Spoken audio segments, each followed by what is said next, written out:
Orcas are the ocean's perfect killers. They take down great white sharks. They hunt blue whales, the largest animals to ever exist. They don't just rely on strength, they rely on intelligence. They communicate, coordinate, and execute hunts with almost surgical precision. So explain this. Why is there one whale they almost never attack?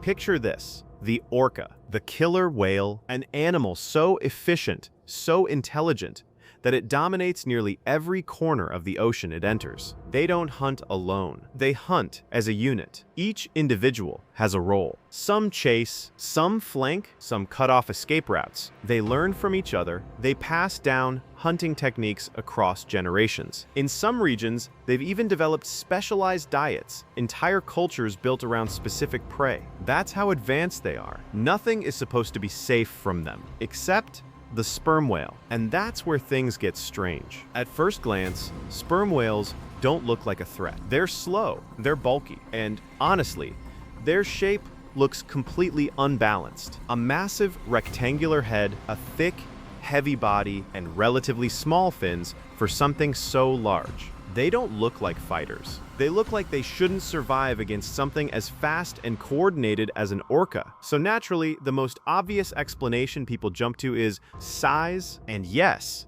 size does matter. A sperm whale can reach nearly 50 feet long and weigh around 30 tons. That's not just big, that's massive. But here's where that logic breaks down. Orcas don't avoid large animals. They actively hunt them. Blue whales, over 150 tons, 4 to 5 times heavier than a sperm whale. Orcas will still attack them relentlessly. They'll chase them for hours, sometimes days, targeting weak points, exhausting them, waiting for the moment they slip. So if orcas are willing to go after something that enormous, why avoid a sperm whale? Because the difference isn't size. It's how that size is used. When a blue whale is attacked, it runs. That's its entire strategy. It uses speed and endurance, pushing forward in a straight line, trying to outlast the attackers. And it works sometimes, but it's a passive defense. It doesn't turn and fight. It doesn't strike back with precision. Its size is impressive,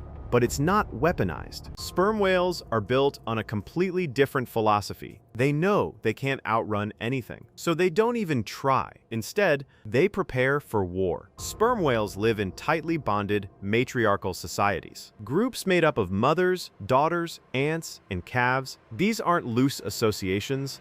They are coordinated, protective units. And when danger appears, they don't scatter. They organize instantly. They form what's known as the Marguerite formation. The adults move into position, creating a near-perfect circle. Their heads turn inward, facing the center. And inside that circle, the calves, the most vulnerable members of the group, completely shielded, but the real defense is on the outside. Their tails, massive, muscular, violent, all pointed outward toward the threat. Now imagine being an orca approaching that formation. You're not attacking a single animal anymore. You're facing a coordinated wall. Every approach angle is covered. Every movement is met with force. As the orcas close in, the sperm whales begin to move. Tails swing again and again. Each strike carries enormous power, enough to break bones, damage internal organs, or cripple an attacker. And it's not random. It's constant, overlapping, unpredictable. What you get isn't just a defense. It's a zone of danger, a spinning perimeter of impact, a living fortress. And orcas understand exactly what that means. Because they're not reckless predators. They're calculated.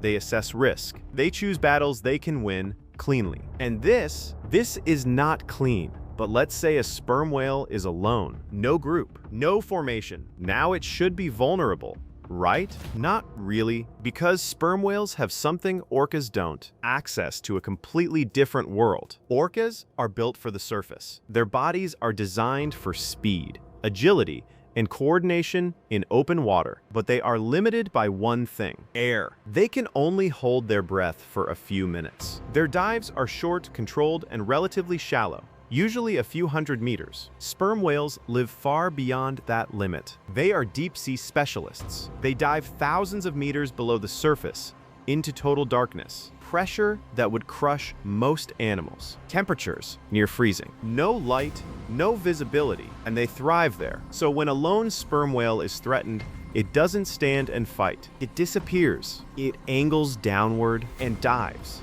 fast, deeper than the orcas can follow. At a certain point, the orcas hit their limit. Their lungs burn for oxygen. The pressure becomes dangerous. Their bodies start telling them to turn back, because if they don't come back at all. And just like that, the fight is over. Then there are the males. And this is where things become almost unfair. Male sperm whales are in a completely different league. While females stay in groups, males live solitary lives. But that doesn't make them vulnerable. It makes them overwhelming. A full-grown male can reach 60 feet in length and weigh up to 65 tons. That's not just bigger. That's dominant mass. Even a full pod of orcas, 10, maybe 15 individuals, can weigh less than a single adult male sperm whale. Let that sink in. This isn't predator versus prey. This is a mismatch. The risk is too high. The reward isn't guaranteed. And for an orca, that's all that matters. So yes, orcas can attack sperm whales, but only when the odds are stacked heavily